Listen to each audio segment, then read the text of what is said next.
나는 오직 하나님만 의지하겠습니다. 이런 제목으로 같이 은혜를 사모하겠습니다. 나는 오직 주님만 의지하겠습니다. 어린 아이들이 싸움할 때는 키가 크고 힘이 센 아이들이 이깁니다. 여러분 그러죠? 저도 어릴 때 초등학생 때 키 큰 아이 앞에서 혼난 적이 있어요. 그 다음부터는 그 아이 앞에 서기가 두렵더라고요. 키가 크고 힘이 세니까. 그런데 이제 고등학교, 대학교 때 이제 가면 힘이 세고 키가 크다고 이긴 게 아니에요. 싸움에 기술이 있어야 이기는 거예요. 가끔 영화를 보면 키가 조그만데도 이렇게 덩치가 큰 사람들을 이런 거 볼 수 있는데 싸움에 기술로 이기기 때문에 이기는 거예요. 근데 성인이 되고 어른이 되면 완전히 달라집니다. 성인들은 무엇으로 이기느냐면은 지혜로 이겨요. 지혜가 많은 사람이 모든 싸움에서 이기는 거예요. 그래서 이런 말이 있잖아요. 싸우지 않고도 이긴다. 그리고 지고도 이긴다. 그런 말이 거기에서 나온 거예요. 지혜로운 사람이 싸우지도 않고 이기고요. 지혜로운 사람이 졌어요. 그런데도 나중에 보니까 그 사람이 이긴 거예요. 저와 여러분에게 이런 지혜가 충만하시기를 바랍니다. 여러분의 자녀들이 풍성한 지혜가 있기를 바랍니다. 그 지혜로 살아가면 여러분의 자녀들은 승리할 수가 있어요. 모든 일에서 이길 수가 있어요. 싸우지 않고도 이길 수가 있습니다. 지혜가 충만한 성도들은 늘 행복하게 살더라고요. 제가 보니까 하나님께서 주시는 지혜로 살기 때문에 참 어렵다, 힘들다, 그런데도 불구하고 그분은 정말 얼굴을 보면 정말 행복하게 사는 거예요. 왜 그러죠? 하나님께서 지혜를 주시기 때문에 그 지혜를 받고 살기 때문에 그렇습니다. 여러분 유대인들이 지혜가 많다고 그러잖아요. 참 유대인들의 지혜는 특출한 것 같아요. 유대인들의 지혜는 어디서 왔느냐면은 하나님의 말씀에서 왔거든요. 유대인들은 어릴 때부터 지혜서가 어디죠? 잠언서. 잠언서를 지혜서라고 그러잖아요. 이 지혜서를 유대인들은 어릴 때부터 암송하게 한답니다. 제가 여러분에게 늘 얘기하잖아요. 잠언서가 31장까지 있기 때문에 1장은 1일날 1장이 있고 2일날 2장을 읽고 그러면 한 달에 잠언서를 한 번 읽어요. 1년에 몇 번 읽죠? 12번 읽게 돼요. 여러분 아이들에게, 여러분 애들에게 이 잠언서를 계속 한 달에 한 번 읽게 해주세요. 근데 너희들만 읽어라 그러면 안 읽어요. 어릴 때는 부모님이 함께 읽으면 좋아요. 6개월만 하면 7개월째부터는 아이들 혼자 읽게 돼요. 부모님들이 안 읽어도 습관이 됐기 때문에. 그렇게 해서 1년, 2년 지나면 여러분의 자녀들은 유대인들처럼 아주 특출난 지혜를 갖게 되는 거예요. 여러분 신들러 리스트라는 영화가 있어요. 아주 오래된 영화인데요. 그 영화에 이런 장면이 있어요. 독일군 장교가 유대인들을 모아놓고 죽이려고 하는 거예요. 이유가 뭐냐 물어봤더니 닭을 키우는데 닭 한 마리가 없어져서 이 유대인들이 닭을 잡아먹었다는 거예요. 그래서 닭을 잡아먹은 범인이 나오지 않으면 총으로 다 쏴 죽이겠다고 권총을 내밀고 그렇게 겁박을 주는 거예요. 아무도 그 닭을 잡아먹지 않았기 때문에 나오는 사람이 없잖아요. 건장한 청년을 딱 데려놓고 총으로 딱 쏘는 거예요. 그 절에 쓰러졌어요. 그러면서 하는 말이 범인이 나오지 않으면 또 다른 사람 죽이겠다. 누가 나갈 수가 있어요? 유대인들은 정직해요. 정말 그들이 잡아먹었으면 나갔을 거예요. 아무도 잡아먹지 않았기 때문에. 또 한 사람을 데리고 나오려고 하는데 어린 꼬마가 탁 일어나서 장교 앞에 서는 거예요. 그래서 독일 장교가 너야? 너가 잡아먹는 거야? 그러니까 이 아이가 고개를 절레절레 흔들면서 울면서 하는 말이 저 사람이 잡아먹어서요. 저 사람이 다 가져간 것을 제가 보았어요. 그러면서 한 사람을 지적하는데 조금 전에 죽은 그 사람을 지적하는 거예요. 여러분, 놀라운 지혜예요. 유대인들 아이에서 이런 지혜가 생겨나는 거예요. 우리 한국 아이들이 그런 상황에서 이런 지혜가 일어나면 얼마나 좋겠어요, 여러분. 여러분 자녀들에게 이런 지혜가 충만하시기를 축원합니다. 잠언은 이렇게 모든 사람에게 지혜를 주시는 지혜의 서신입니다. 그래서 솔로몬은 우리에게 하나님의 지혜를 구하라. 여러분 잠언서를 한번 찾아보세요. 지혜를 구하라. 지혜가 너를 영화롭게 할 것이고, 지혜가 너를 높여줄 것이고, 지혜가 너를 보호해 줄 것이다. 여러분 한번 찾아보겠습니다. 잠언 4장 6절로 9절 말씀까지 우리 같이 한번 읽어보실까요? 잠언 4장 6절로 9절 말씀까지 한번 읽겠습니다. 지혜를 버리지 말라. 그가 너를 보호하리라. 그를 사랑하라. 그가 너를 지키리라. 지혜가 제일이니 지혜를 얻으라. 내가 얻은 모든 것을 가지고 명철을 얻을지니라. 그를 높이라. 그리하면 그가 너를 높이 들리라. 만일 그를 품으면 그가 너를 영화롭게 하리라. 그가 아름다운 관을 내 머리에 두겠고 영화로운 면류관을 내게 주리라 하셨느니라. 아멘. 지혜를 사랑하라는 거예요. 지혜를 사모하라는 거예요. 지혜를 높이라는 거예요. 지혜를 내 마음속에 품으라는 거예요. 그러면 그 지혜가 너를 보호하고 너를 지켜주고 너를 높이 올려주고 너에게 면류관을, 영광의 면류관을 씌워줄 것이다. 그렇게 얘기하는 거예요. 그런데 놀라운 것은 이 잠언서의 지혜를 의인화시켜서 했잖아요. 이 의인이 누구냐? 바로 예수 그리스도다. 그렇게 얘기해요. 여러분, 예수님을 높여보세요. 예수님을 가슴에 품어보세요. 예수님을 사랑해보세요. 그러면 그 예수님께서 여러분을 그렇게 높여주시고 사랑하시고 여러분을 품어주시는 거예요. 할렐루야.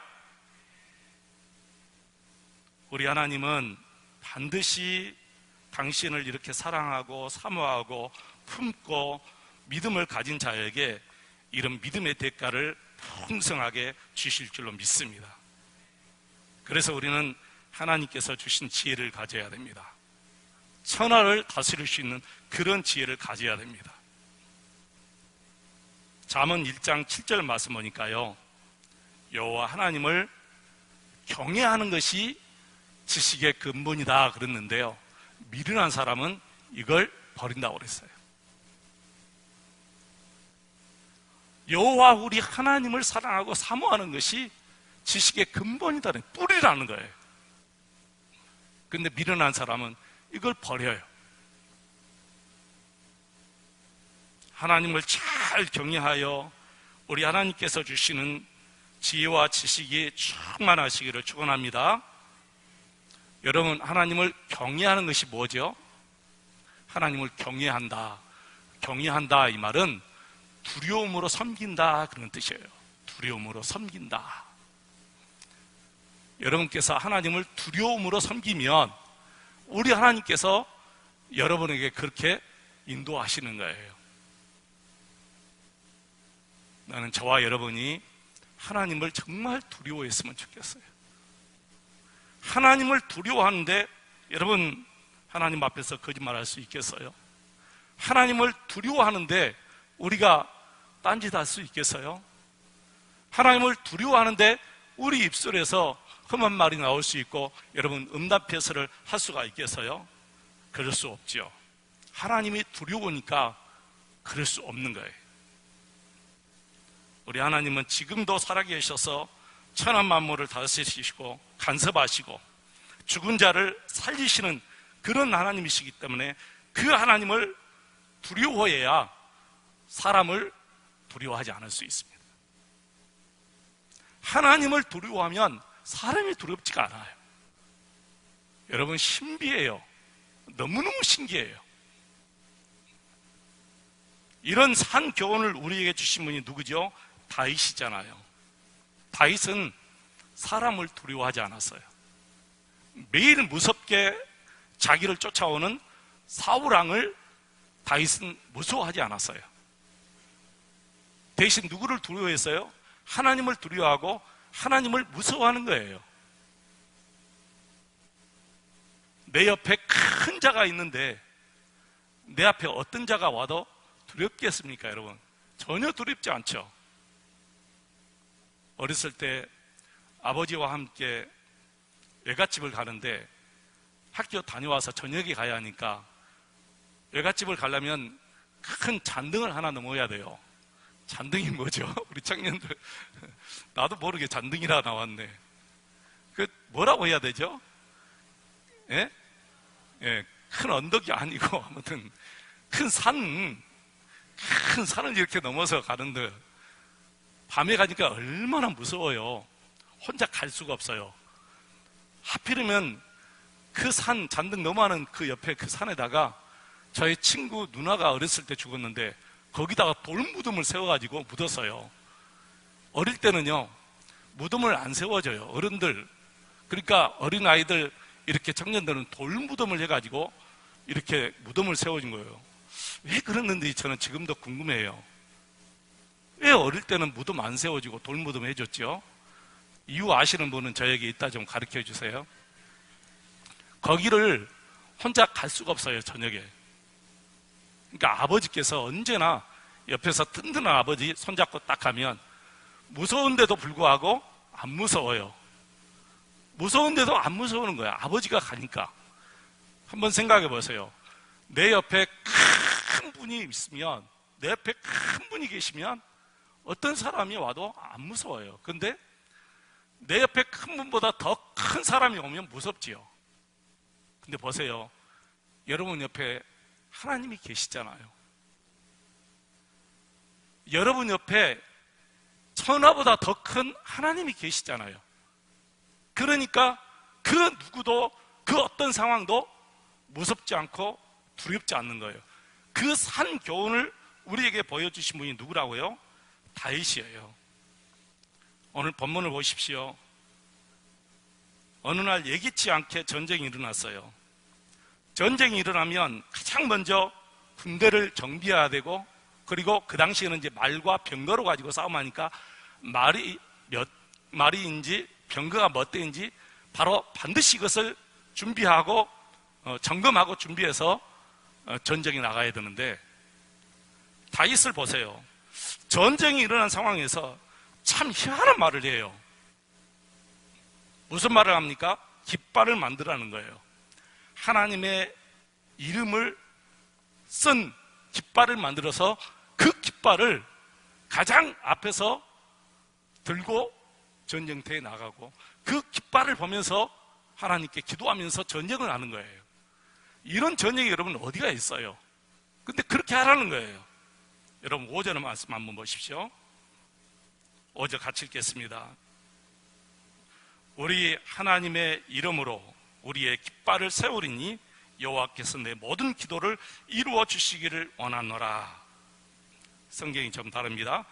우리 하나님의 이름으로 우리의 깃발을 세우리니 여호와께서 내 모든 기도를 이루어 주시기를 원하노라.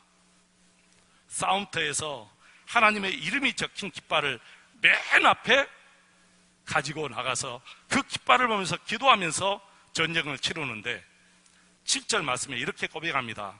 우리가 다 같이 7절을 읽겠습니다. 다 같이 7절을 읽겠습니다. 어떤 사람은 병거, 어떤 사람은 말을 의지하나 우리는 여호와 우리 하나님의 이름을 자랑하리로다. 아멘. 적들은 다 말을 의지하고 병거를 의지하고 나오지만 나는 여호와 하나님의 이름을 의지하고 가겠다는 거예요. 누가 승리하겠어요? 여호와의 깃발을 든 자가 승리하는 거예요. 할렐루야. 여러분, 이 고백을 다윗이 소년이었을 때 똑같은 고백을 했어요. 여러분 사무엘상 17장 45절 한번 같이 읽겠습니다. 사무엘상 17장 45절.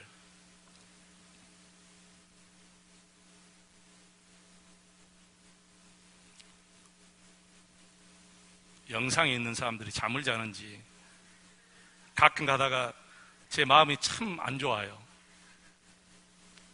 그래서 저 1층 저쪽으로 내리려고 해요. 영상을 아예 오픈시켜가지고 장난도 못하고 잠도 못 자고 집중하게 하려고. 예배를 잘 들어요. 영상에 있는 사람. 같이 읽겠습니다. 시작. 다윗이 블레셋 사람에게 이르되 너는 칼과 창과 단창으로 내게 나아오거니와 나는 만군의 여호와의 이름 곧 내가 모욕하는 이스라엘 군대 하나님의 이름으로 내게 나아가노라. 아멘. 그럼 보세요. 소년이었을 때 띄워놓으세요. 소년이었을 때 다윗이 고백하는 것과 어른이 되어서 다윗이 고백한 이 시편, 오늘 20편 7절 말씀과 똑같아요. 이것은 무슨 의미냐면은 다윗의 믿음이 소년이었을 때, 우리 준원이었을 때 그때 나이하고 지금 나와 같은 나이와 똑같은 믿음이 전혀 변함없이 흔들리지 않고 이렇게 믿음이 장성했다는 거예요. 여러분, 놀라운 믿음이에요. 오늘 학습받고 또 입교 문답을 하고 그리고 세례를 받는 여러분의 지금 이 나이 때 다윗이 이 고백을 했어요. 골리앗 앞에 서서 너는 칼과 단창으로 내게 나오거니와 나는 여호와의 이름으로 나간다. 여러분, 이것은 뭐예요? 너는 세상의 지혜가 충만하고 너는 서울대학교를 나왔지만 나는 여호와의 이름으로 나가겠다. 여호와의 이름으로 나가겠다는 것은 나는 하나님 앞에서 정직하고 나는 하나님 앞에서 깨끗하고 나는 하나님 앞에서 하나님의 이름을 걸고 하나님의 영광을 높이면서 나가겠다. 누가 이기는가 보자, 그 말이에요. 칼과 아니면 총을 가지고 싸움하겠다는 거 아니에요. 그들은 무시하고 달려들겠다, 그런 것이 아니에요. 너희들은 세상 지혜로 한번 해봐라. 너는 세상의 지식으로 한번 해봐라. 너는 서울대학교 그 백으로 한번 해봐라. 나는 하나님 앞에서 겸손하고 하나님 앞에서 지식을 가지고 하나님 앞에서 하나님의 이름을 높이고 한번 해보겠다. 누가 높이 올라가느냐, 누가 빨리 가느냐 한번 해보자, 그 말이에요. 이 말이. 누가 이겨요?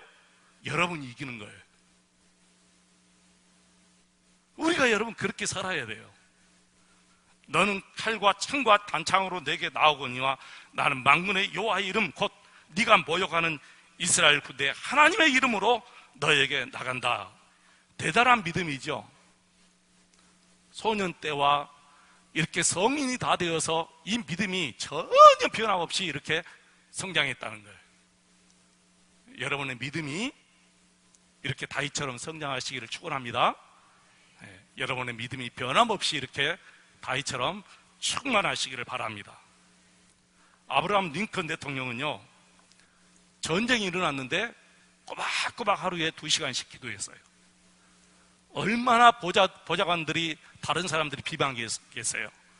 전쟁터에 무슨 전쟁이냐 하면서 얼마나 비방했겠어요. 그런데 그 신하에게, 아니 비서에게 그랬어요.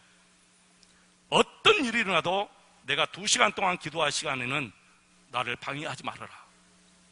기도할 때 내 문을 열지 말라는 거예요. 집무실에 문을 열지 말라는 거예요. 어떤 분들은 이런 말씀을 들으면 부담이 될 거예요. 말도 안 돼. 지금이 어느 때인데, 지금이 어떤 시기인데, 지금 어떻게 세상이 돌아가는데 기도만 그렇게 하고 있느냐, 그럴 거예요. 여러분, 똑같은 하나님을 믿지만, 같은 하나님을 믿지만 믿음은 이렇게 다를 수가 있어요.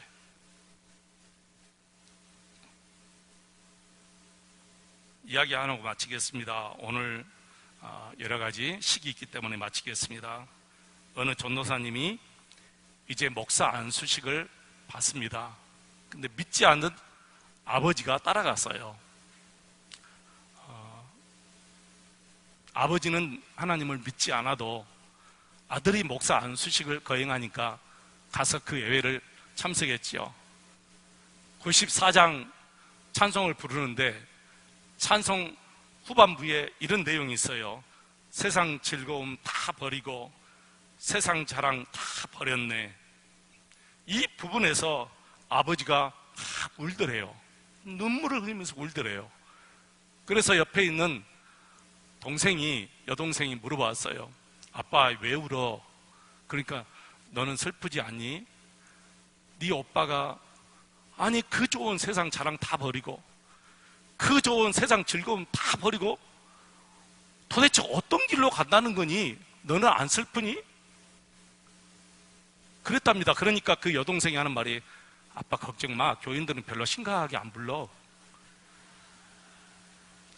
그 말에 제가 충격을 받았어요. 아버지 믿음이 나보다 더 좋은 것 같아요. 그죠? 아버지는 찬송을 부르면서 그렇게 심각하게 찬송을 부르는데 우리는 전혀 안 그런 것 같아요. 찬송가 따로, 내 삶 따로. 그 여동생이 하는 말에 충격을 받았고 이 아버지의 믿음에 충격을 받은 거예요. 도대체 어떤 믿음이 진짜예요? 예수 안 믿는 아버지의 믿음이 진짜인지 교회 다니는 이 여동생의 믿음이 진짜인지 구분이 안 가잖아요. 그죠? 사랑하는 성도 여러분, 지금 세상은 영적인 전쟁터와 같습니다.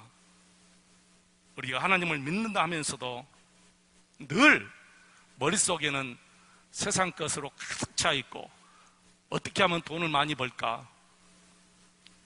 어떻게 하면 우리 은행 잔고가 비지 않을까? 이런 모든 세상적인 것에 다 염려에 빠져 있다면 우리는 하나님을 믿는 사람이 아니잖아요. 내 옆에 천진 만물을 창조하시고 죽은 자를 살리신 그 하나님이 내게 계시잖아요. 무엇이 두렵고 무엇이 염려스럽습니까? 모든 것을 다 우리 하나님께 맡기고 다윗처럼 하나님을 두려워하며 나가보시기를 바랍니다. 하나님의 이름이 써있는 그 깃발을 가지고 여러분의 회사, 여러분의 직장, 여러분 모든 것에 나가서 한번 해보시기 바랍니다. 분명히 우리 하나님께서 여러분에게 멸류관을 안겨주시고 여러분을 보호하시고 여러분을 사랑하시고 여러분을 품에 품어주실 줄로 믿습니다. 다윗은 소설책에 나온 사람이 아니에요. 역사에 있었던 사람이. 다윗 닮아가기, 다윗처럼 하기. 정말 우리는 이 다윗이 경험한 하나님 그대로 경험해서 저와 여러분도 다윗이 섬겼던 이 하나님, 정말 큰 하나님 바라보고 살아가시기를 주 이름으로 축원을 드립니다. 기도하겠습니다. 하나님 아버지 감사합니다. 너무너무 감사합니다. 다윗이 경험하고 다윗이 체험하고 다윗이 보았던 이렇게 큰 하나님 모시고 하나님 두려워하며 살게 도와주옵소서. 예수님 이름으로 기도하옵나이다. 아멘.